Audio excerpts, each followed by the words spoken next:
Hi friends, ಎಲ್ಲರಿಗೂ welcome to constant collection. Friends, ಇವತ್ತು update ಬಂದ್ಬಿಟ್ಟು ಅವಾಸದಲ್ಲಿ ತೋರಿಸ್ತಾ ಇದ್ದೀನಿ. ಫ್ರೆಂಡ್ಸ್, ಫಸ್ಟ್ ವಿಡಿಯೋದಲ್ಲಿ ಕಲರ್ ಹಾಕಿದ್ದೀನಿ, ನೆಕ್ಸ್ಟ್ ವಿಡಿಯೋದಲ್ಲಿ ಯೂನಿಕ್ ತೋರಿಸ್ತಾ ಇದ್ದೀನಿ. ಫ್ರೆಂಡ್ಸ್, ಈ ವಿಡಿಯೋದಲ್ಲಿ ರೌಂಡ್ ನೆಕ್ ತೋರಿಸ್ತಾ ಇದ್ದೀನಿ. ನೋಡ್ತಾ ಇರ್ಬೋದು ನೀವು, ಈ ಥರ ಡಿಸೈನ್ ಮಾಡಿದ್ದಾರೆ, ತುಂಬಾ ಚೆನ್ನಾಗಿದೆ. ಅವಾಸದಲ್ಲಿ ಇದು 3/4 ಸ್ಲೀವ್ ಬರುತ್ತೆ. ನೋಡಿ, ಹತ್ರದಿಂದ ತೋರಿಸ್ತೀನಿ. ನಮಗೆ ಈ ಥರ ಸ್ಟಿಚಿಂಗ್ ಮಾಡಿರ್ತಾರೆ, ತುಂಬಾ ಚೆನ್ನಾಗಿರುತ್ತೆ. ಫ್ರೆಂಡ್ಸ್, ಲೆಂತಿ ಟಾಪ್ ಇದು ನೋಡಿ, 43 ಇಂಚಸ್ ಇದೆ. ಇದು ಎಲ್ ಸೈಜು. ನಾನು ತುಂಬಾ ಚೆನ್ನಾಗಿ 2 ವಿಡಿಯೋದಲ್ಲಿ ಹೇಳಿದ್ದೀನಿ, ಎಕ್ಸ್ಪ್ಲೈನ್ ಮಾಡಿದ್ದೀನಿ.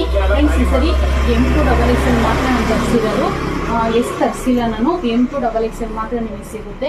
ಫ್ರೆಂಡ್ಸ್, ಇದು ರೌಂಡ್ ನೆಕ್ಕು, ಚೈನೀಸ್ ಕಾಲರು, ನೆಕ್ಸ್ಟ್ ಕಾಲರಲ್ಲಿ ಯೂನಿಕಲ್ಲಿ 4 ಡಿಸೈನ್ ತರಿಸಿದ್ದೀನಿ ನಾನು. ಅದರಿಂದನೇ ಒಂದೊಂದೇ ಹಾಕೊಂಡು ನಿಮಗೆ ಅಪ್ಡೇಟ್ ಮಾಡ್ತಾ ಇದ್ದೀನಿ ನಾನು. ತುಂಬಾ ಚೆನ್ನಾಗಿದೆ. ಅವಾಸದಲ್ಲಿ 799 MRP ಇದೆ. ಬರೀ ಓನ್ಲಿ 300 ರುಪೀಸಿಗೆ ಕೊಡ್ತಾ ಇದ್ದೀನಿ. ಶಿಪ್ಪಿಂಗ್ ಎಕ್ಸ್ಟ್ರಾ ಇರುತ್ತೆ. ಫ್ರೆಂಡ್ಸ್, ನಮ್ಮ ಶಾಪ್ ಬರೋದು ತುಮಕೂರಲ್ಲಿ. ಶಾಪಿಗೆ ವಿಸಿಟ್ ಮಾಡಿ ನೀವು ಪರ್ಚೇಸ್ ಮಾಡ್ಬೋದು. ಲೆಗಿನ್ಸ್ 2 ಟಾಪ್ 2 ತೊಗೊಂಡ್ರು ಆಫರಲ್ಲೇ ಸಿಗುತ್ತೆ ನಿಮಗೆ. ಈ ವಿಡಿಯೋಸ್ನ ಬೇರೆಯವ್ರಿಗೂ ಶೇರ್ ಮಾಡಿ, ಸಪೋರ್ಟ್ ಮಾಡಿ ಫ್ರೆಂಡ್ಸ್. ಮತ್ತೆ ನಾನು ನೆಕ್ಸ್ಟ್ ವಿಡಿಯೋದಲ್ಲಿ ನಿಮಗೆ ಚೈನೀಸ್ ಕಲರ್ ಹಾಕೊಂಡು ನಾನು ತೋರಿಸ್ತೀನಿ. Thank you friends. ನೋಡಿ ಫ್ರೆಂಡ್ಸ್, ಇಷ್ಟು ಕಲರ್ ಅವೈಲಬಲ್ ಇರುತ್ತೆ. ನೋಡಿ, ತುಂಬಾ ಕಲರ್ಸ್ ಇದೆ. 27 ಕಲರ್ ಬರುತ್ತೆ. ಯಾವ್ದು ಬೇಕಾದ್ರೂ ನೀವು ತೊಗೋಬೋದು. ಈ ವಿಡಿಯೋಸ್ನ ಬೇರೆಯವ್ರಿಗೂ ಶೇರ್ ಮಾಡಿ, ಸಪೋರ್ಟ್ ಮಾಡಿ. ಸ್ಕ್ರೀನ್ ಮೇಲೆ ನಂಬರ್ ಹಾಕಿರ್ತೀನಿ, ವಾಟ್ಸಪ್ ಮಾಡಿ ಫ್ರೆಂಡ್ಸ್. Thank you.